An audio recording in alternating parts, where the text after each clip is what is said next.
Hello there, I am Josh Bonanno. I'm a mix engineer here in Nashville, Tennessee. And today we're going to take a look at a song that I mixed called Skin by the incredibly talented Hans Williams off his most recent record, More Than One Way Home. Join me. Under my skin, where you hide, tearing me apart. All right, I think it's probably useful to start by hearing the rough mix that I received, because that's often how I would start my process, and just taking a listen, analyzing, understanding what's there, and where we can take it, and I will flip back and forth between the rough mix as well as my final mix, so we can maybe have a conversation about it after. So here we go. Here's the rough mix. I'm going to just jump to a chorus later in the song, but I'll kind of poke around. You'll see.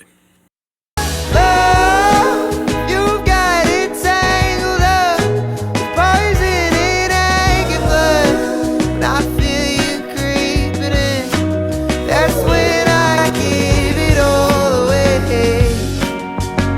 Well, take my voice and my name.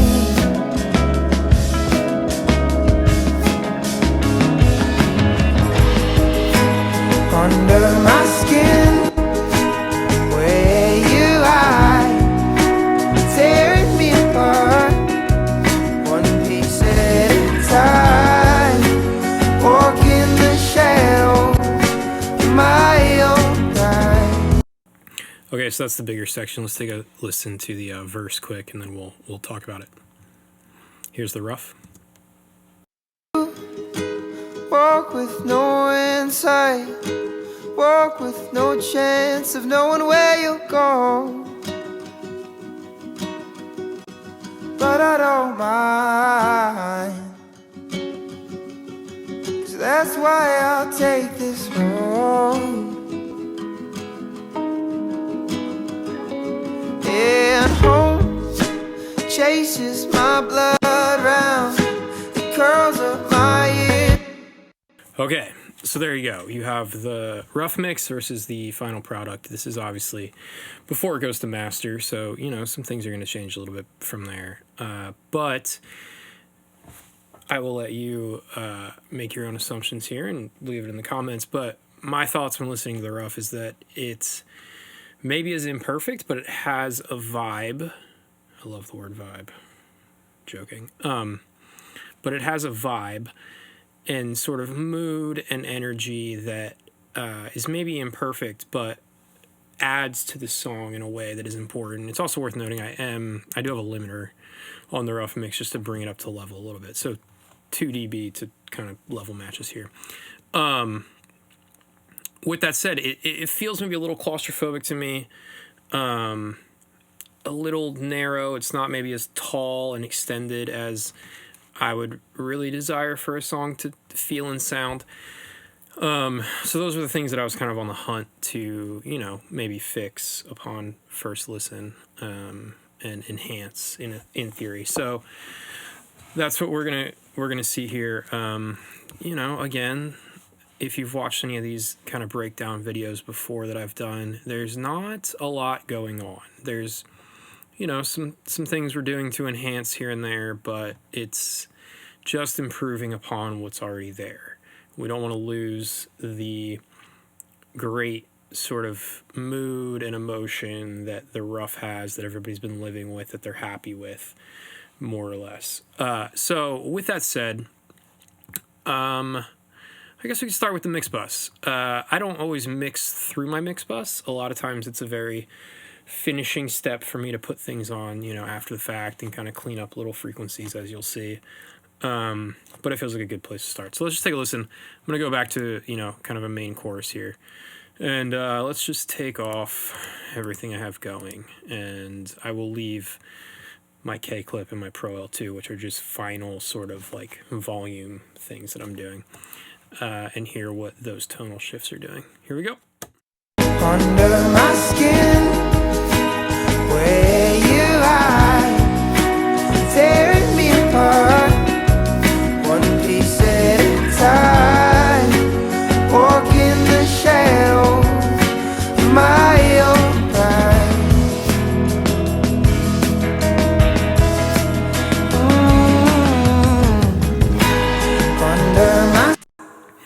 Okay, so you heard things kind of come and go on that pass. Not huge dramatic differences. Again, my approach to mixed bus typically is, fairly light-handed. I want to just enhance there. I don't want to bake too much of the sound in the final two bus. So with that said, let's take a look. I have this tape machine. It's been, on my template for a minute now. It's great. The Slate one, I like it a lot. I go into settings and I turn the bass alignment down just a little bit because it does tend to add a little bit of low end, and I want to control that low end myself if I add it, so that's turned down. Other than that, though, this is maybe the biggest tonal shift on this mix bus to my ear right now. Here we go, before and after. Under my skin, where you hide, tearing me apart, one piece at a time. Yeah, so I'm not a big mix bus compressor guy at all, as you can tell by no compression. But this does a little bit of that thing where it just brings everything together, makes it kind of feel like it's living a little bit more loudness, quote unquote, that feels like it's more forward. Then we have this EQ. Interesting move here for me. Under my skin, where you hide, tearing me apart. Yeah, so I know we're rolling off some top end, smoothing it out a bit, and then cleaning up some low end with some, relatively aggressive filters for a mix bus. But this record, Hans, I know, was going for a little more of that like soul, organic thing, and in that style of genre, I'm not sure there's a need for a lot of that upper and like extension. While I don't want the record to feel claustrophobic, I'm okay with taking some of that away. So that's what we're doing here, and as you could tell by the AB, it's not dramatic, but it's something. And then I have this, which is doing, okay, a little bit of EQ, actually. Let's hear it. Under my skin, where you hide. Okay, so I typically like Pro Q to do my cuts, and then I'll use this BX EQ to do boosting, not because this is colorful, but just because I like separating the two processes.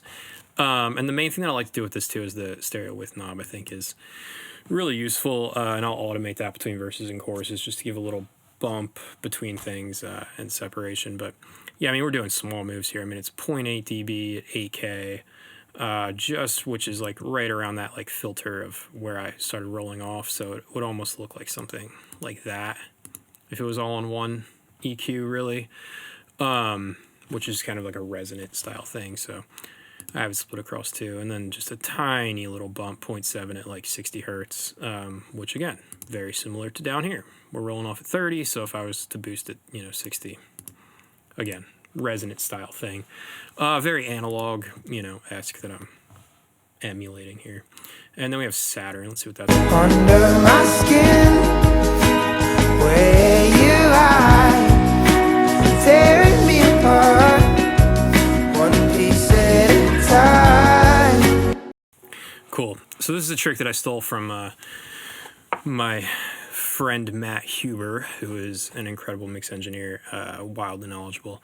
And what the trick is you basically take the input gain and you take it down 24 dB, and then you take the output gain and you go up, 22, 23, 24 to make it the same, essentially, just so that you're hitting Saturn way less hard than what you really need to be. And then the drive you can kind of use is a little bit of he calls it a free loudness knob, which I agree with, but it's basically just some soft saturation, really, that just rounds things out. Again, I don't really like compressing the mix bus, but this does a compression thing that I think is pretty nice in a more natural way. And then turning the bass band down a little bit, because this, again, is like a tape machine that's adding some low end, so take that down just to compensate.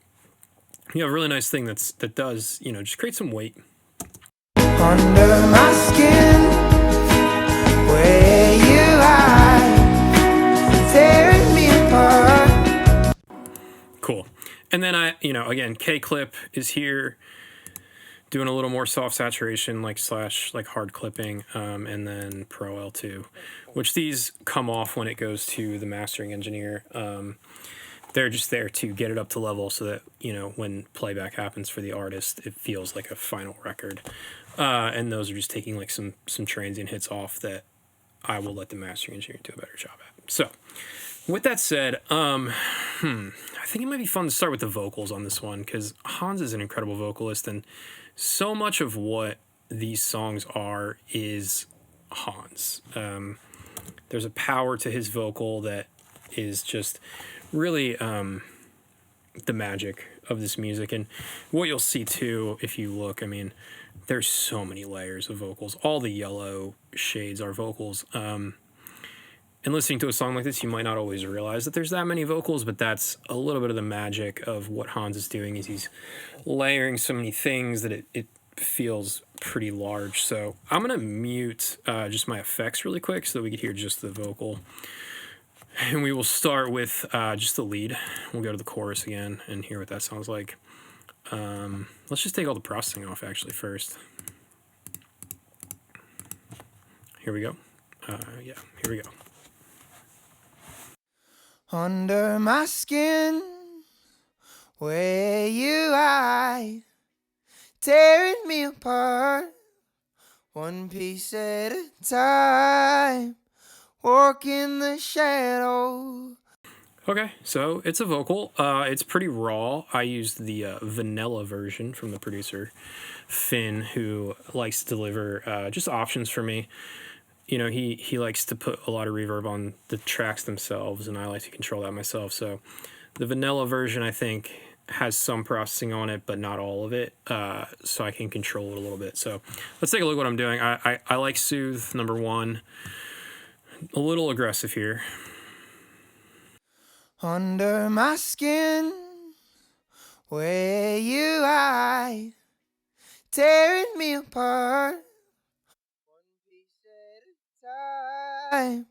Yeah, so just grabbing a little bit. I like to think of Soothe almost as a compressor, to be honest, because I feel like the product after Soothe feels a little more compressed just because we're taking some stuff away. So a lot of times I won't have this cranked as much on that upper thing, but Hans's voice definitely gets a little gritty up top, and he's pretty sensitive to that himself. So digging a little more of that out, I'm okay with. I let a little bit of stuff through, and then the release a little bit slower. So that's what Soothes doing. Then I have an EQ,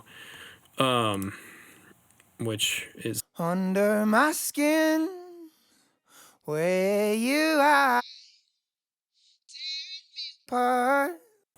Again, taking off a lot of this bottom, just rumble stuff, and then frequency that I really don't like. You'll notice probably a lot on my vocals. I dig out a lot of 4K.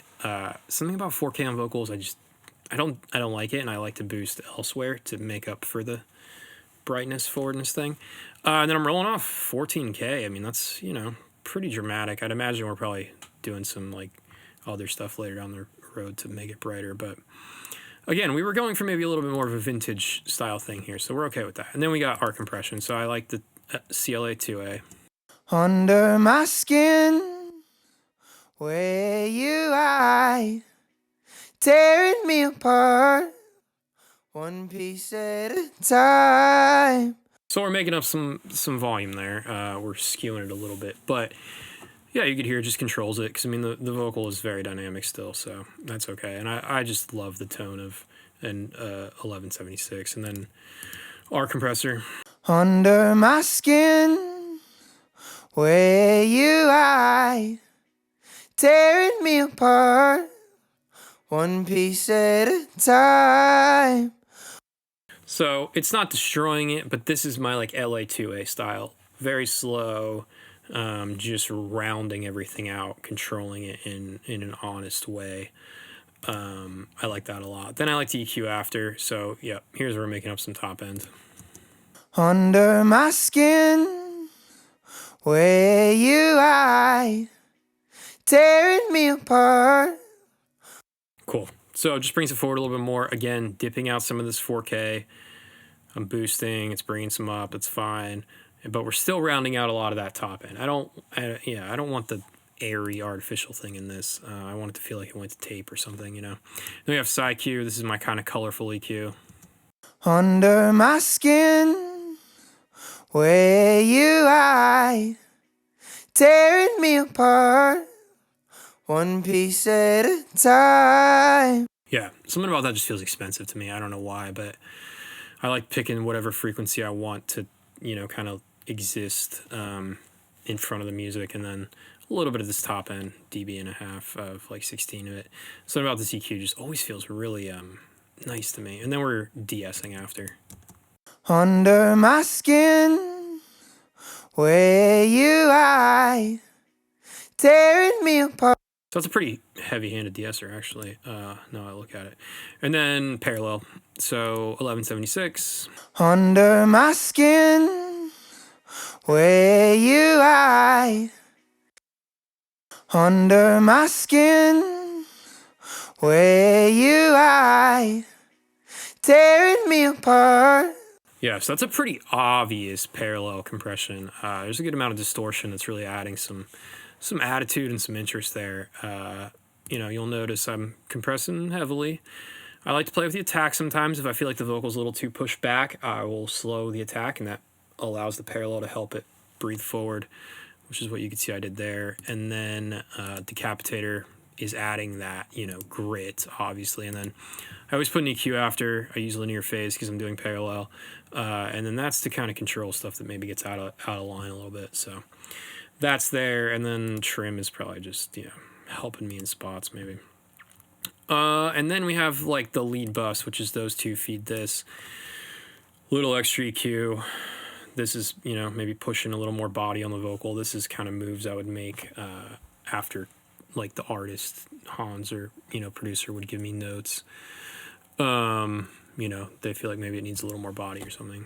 And then a trim, again, just sometimes I don't like using the fader because after a revision I like knowing what I did. So that's there. That's the lead vocal. Let's take a look at the effects quick. So if I unmute my effects bus. Under my skin, where you hide. Yeah, we got some effects going. It's nice. That adds to the vibe a lot. So we have this verb, which is, let me mute the other ones. Under my skin. Cool. So this is like my room verb, pretty short. Under my skin, where you hide, tearing me apart. It's just the room. That's just like he's singing in a room that's near me that I'm getting the like reflections because it's a pretty dry vocal. And then we have this, which is longer. Under my skin, where you hide, tearing me apart. And then that's the mood. That's the spit. That's the like effect essentially. Something fun though that I did here is I have this delay 5, which is actually a mono delay. I'm using Echo Boy Jr. 16th note. Decent feedback. Under my skin, where you hide, tearing me apart, one piece at a time. And that's just cool to me, like especially for something like this that's got a little bit of a retro feel. I think the like reference they sent me was like a band called Black Puma, and it had that thing. It had that like slap going on, and I was like, cool, let's do that. So it works. Under my skin, where you hide. Yeah, so that's super cool. Here's the magic of Hans, though, that everybody, I feel like, asks me about, is like, how many vocals does he have stacked? And the answer is a lot, and that is truly the magic. So let me just get to, this is probably a good section. Here's all the BGVs going. Under my skin, where you hide, tearing me apart, one piece at a time. And if we go to a section like this.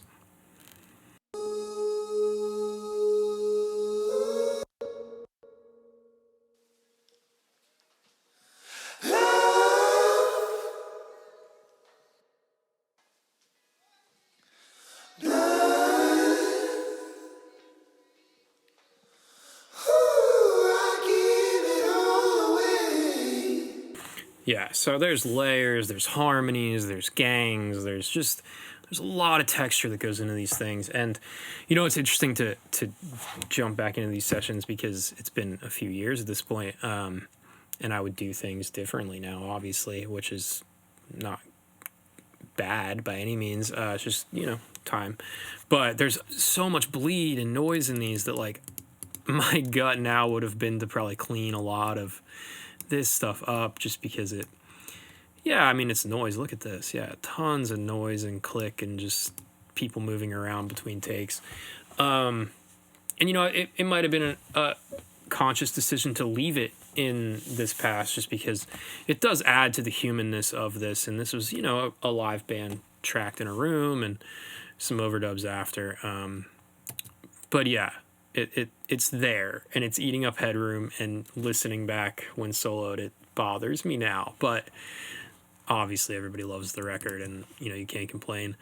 As far as the BGVs go, there's not a ton of processing happening. A little bit of compression on like the main groups. I don't like, depending on a session this big, it's pretty cumbersome to like treat each vocal individually, especially when they're like stereo and panned and whatnot. So I tend to like take the sections like you could see here and just put them in a group and then compress them as a whole, and overall just do some moves, which are not huge again, and just treating them as a whole thing, and then sending to a little bit of reverb.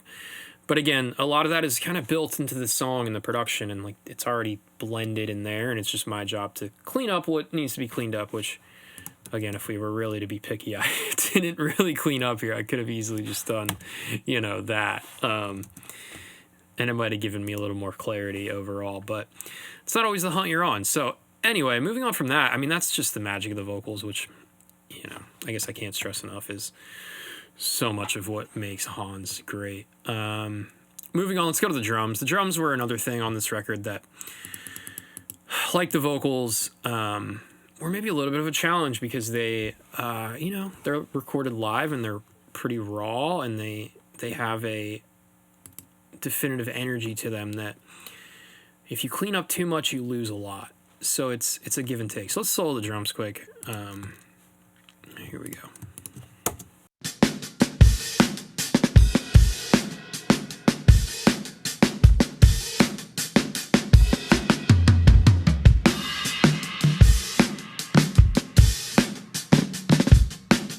Yeah, like they're sloppy in like a really artful way, right? Like especially you hear when this stuff comes in right here, there's like literally an overdub of the snare on it, and it's flamming, and it's almost incorrect in a way that you might want to like reach to fix it, but if you take away too much, it gets lost. So that was always the give and take on these drums, and I think I did a good job at meeting in the middle somewhere. So let's take a listen. I'll start with the kick.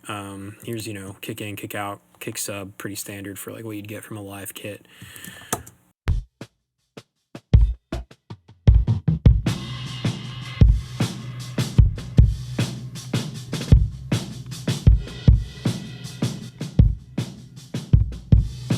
Yeah, so without the processing, I mean, just tons of bleed. So I don't always love gates, but in this situation, it definitely was smart to reach for a gate. So I gated each track, just using, standard gate, no sidechain, nothing crazy, just a gate to ear. And then there's some EQ happening. So, this kick in is maybe...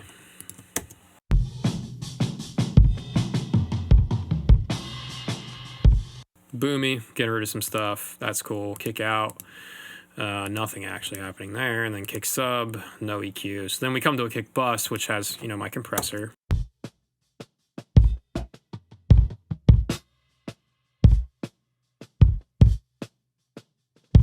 Which, if you've been around long enough, our comp is just what I do, because it's apparently all I know how to use.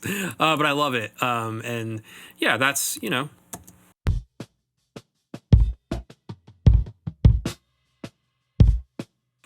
As maybe sloppy as it sounds, it tightens it up a bit, and that's all I need right there. And then we have a SSL style thing.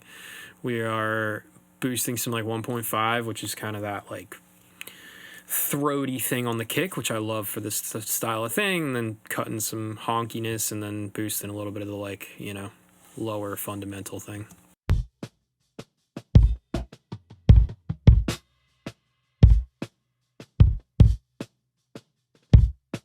So, not huge changes happening here, but it's adding up to something, and then a little bit more of the same thing, which is different EQ.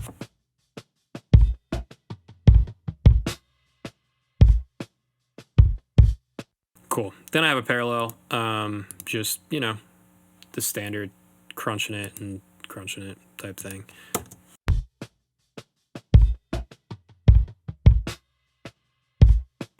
Just brings it forward a little bit. And then we have snare.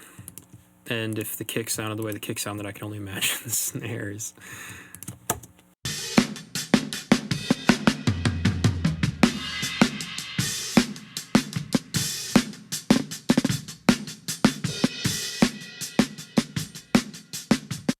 Yeah, so again, a lot of bleed. It looks like I opted to just leave the bleed on this one, like roll with it. I do have the Pro MB, which is doing that, snare trick that people love to do, where it's triggered off kind of the like hit of it and then letting the top end open up so you don't have too much hi-hat bleed.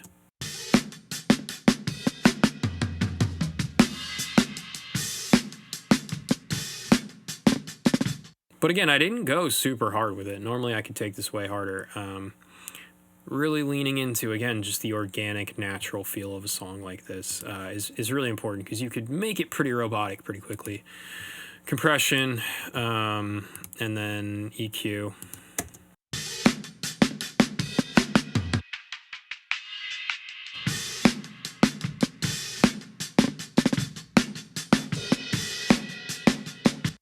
My reverb is R-verb, doing, little like small room, early reflection type thing, and that's going.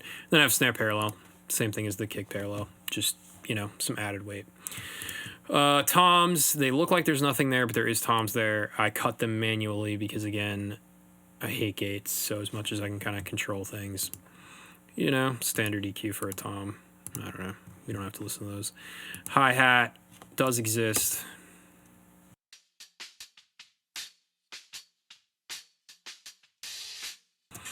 I like hi-hat mics. There's a, funny conversation sometimes that people hate hi-hat mics, but they're useful. They add stereo image that I like, panning hard left. Then we have the overheads.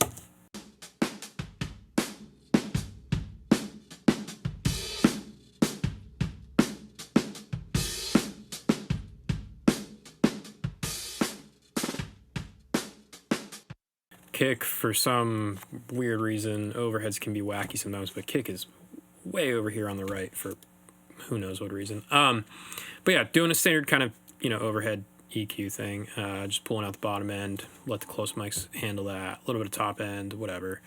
I am sending it to the reverb. I like doing that. I like sending overheads to the reverb to create just like a more immersive sense of space.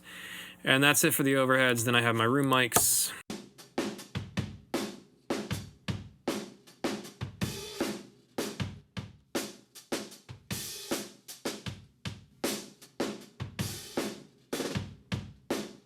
So crunching up a little bit more, felt like I could like squeeze a little more life out of it, and then just taking some top end off, because there's definitely a little more cymbals and things than I, really needed. There's a crotch mic. That's fun.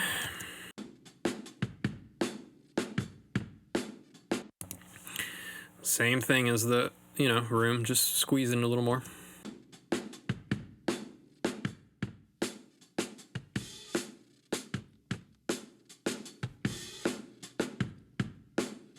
And taking off the top end, the hi-hat is kind of the bane of my existence, it seems like.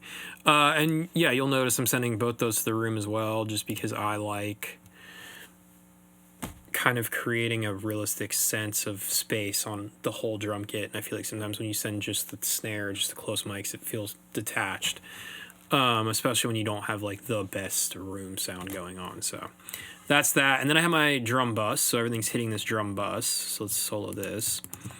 And I have a drum parallel, so they're both being sent to these buses and they're blended, so the whole kit is going to the parallel, not off sends. It's the whole thing. So here's just the real drums with my drum bus.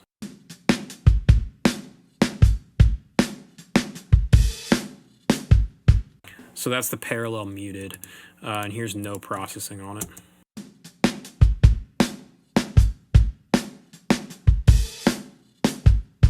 Cool.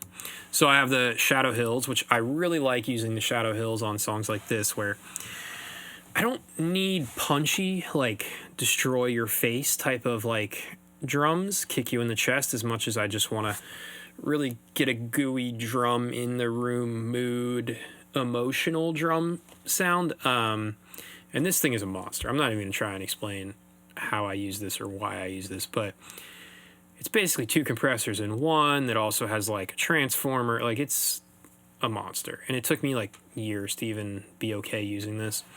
But it does a thing that I do enjoy. So here's before and after. I'm actually going to go back to the chorus because there's a little more drum action.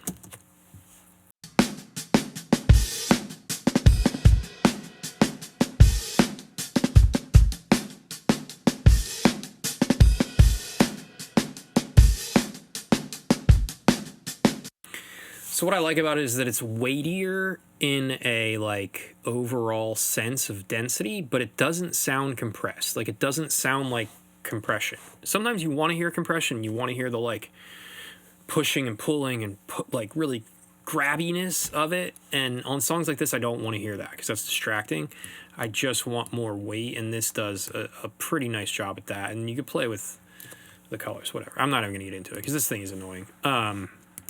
Then it's some EQ.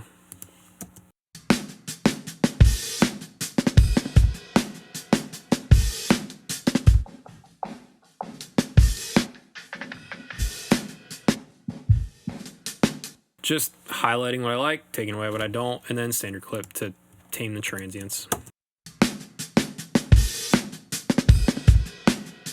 Which it's barely doing that. It's fine. And then I have this parallel. So this parallel is, you know, a parallel. It's Devil Lock. What do you expect?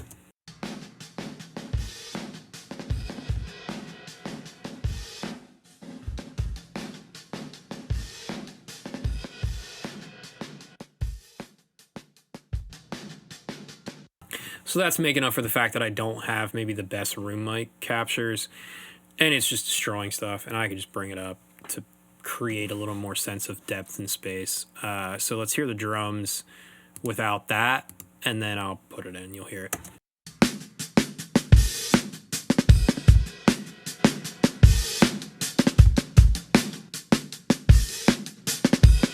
Yeah, just blows it up nicely, and then, you know, you add the verb in.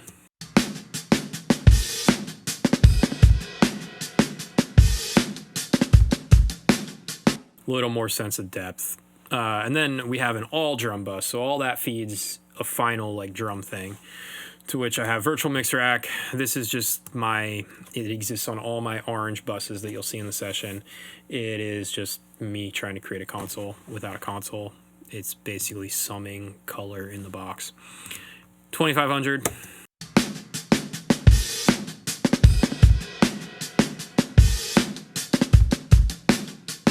I just love the way this thing like tightens up the bottom in a way that is a nice kind of finishing touch. And this is, you know, hitting a little hard when that kick hits, but does something that I enjoy. And then I have Black Box.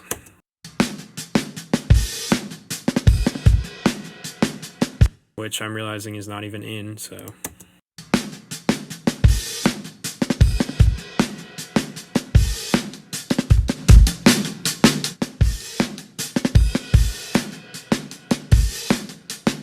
So it's doing something without the saturation, you know, circuit in, but it's, it's just a good way to get a little bit of extra loudness, I find, on the drums. But it's super subtle. It's not doing a ton in this instance.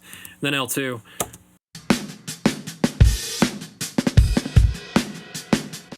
That's probably just taking off, you know, a dB at the loudest hits so that later down the road it's not too intense. And then this is probably a mix tweak move from Hans. You know, the cymbals are probably a little too much for him, so we took that down a hair. This is just percussion stuff. I can't imagine that anything. Yeah, I mean, it's just, you know, notching out stuff that I don't like, essentially. And then we have bass.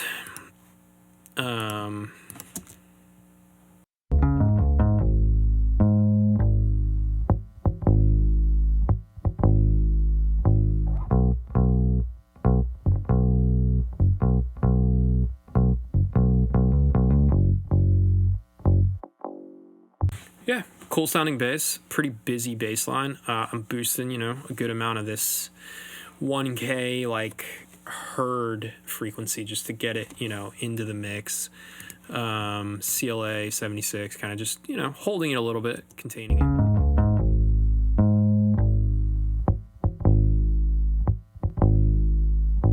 And then I literally just duplicated the bass and have this as like a parallel.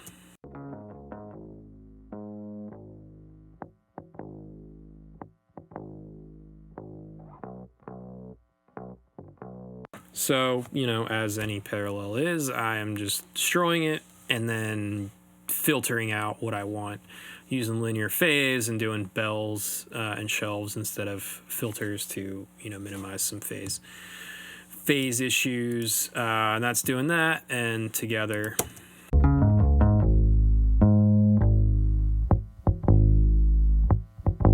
That's cool. Then I have my like final bus again. Some additional EQ here.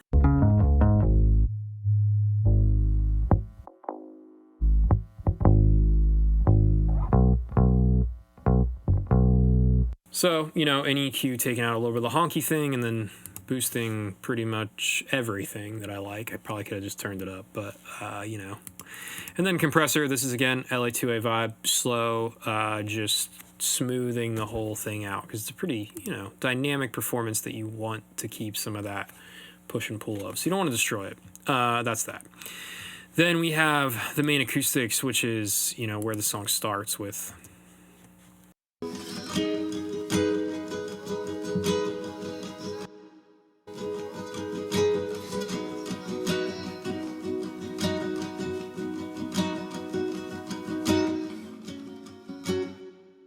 I broke something somewhere, it seems like. Oh, lead vocals muted, that's why. So yeah, main acoustics that start the thing. Walk with no. Which, if you'll notice, Bleed City. Which is, I probably could have gone in and isotoped, and it's part of the magic. This whole record, I could break down all these songs, and each record has substantial amounts of bleed, and it's part of it, and playing with the phase between them is an interesting thing. So there's no processing on this guitar itself.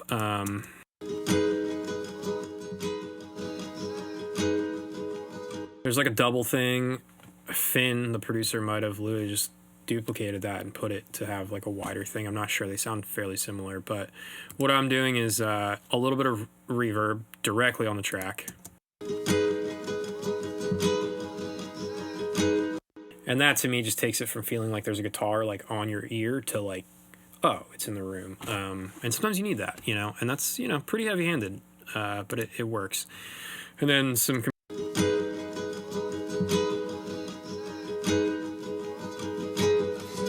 it's just tapping it. It's not going crazy. And then some EQ, which,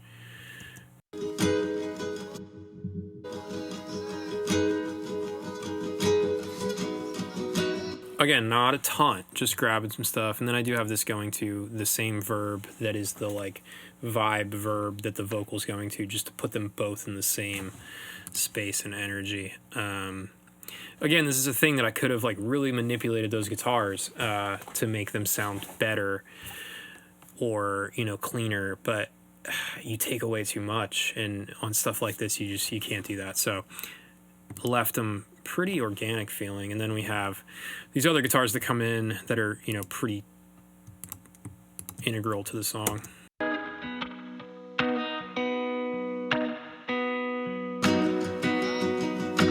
That are sort of the push and pull with the acoustic. And again, simple. A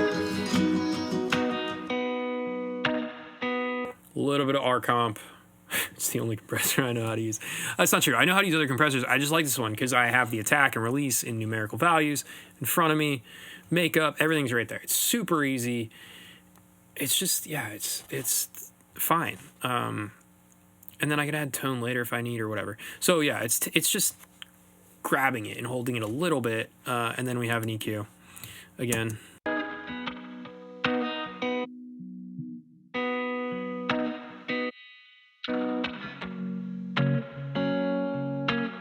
Little less honk. A little bit of less of that like low mid thing lets the vocal feel a little bigger, and I liked that. So that's it on those guitars. And then, you know, there's a ton of other electrics, and I'll spare you the like going through each one just because there's not, you know, it's fine. There's not a lot. It's really just tonal balancing and shifting. There's like a whole, this thing here is, you know, the Sauce guitars.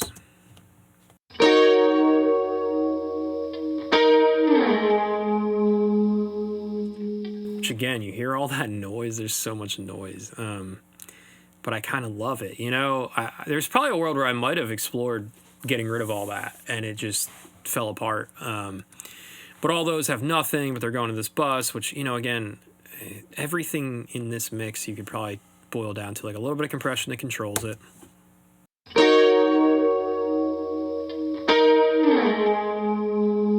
Like, it's negligible, really. It's just helping it not destroy the two bus, really, is what I'm trying to do. I'm just managing voltage, really. And then, yeah, a little bit of EQ. That's helping with the noise a little bit, probably.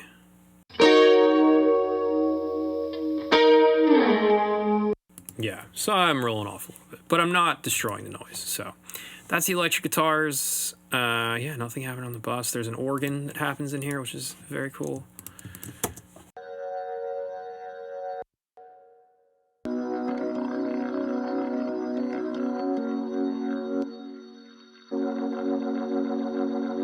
My own pride.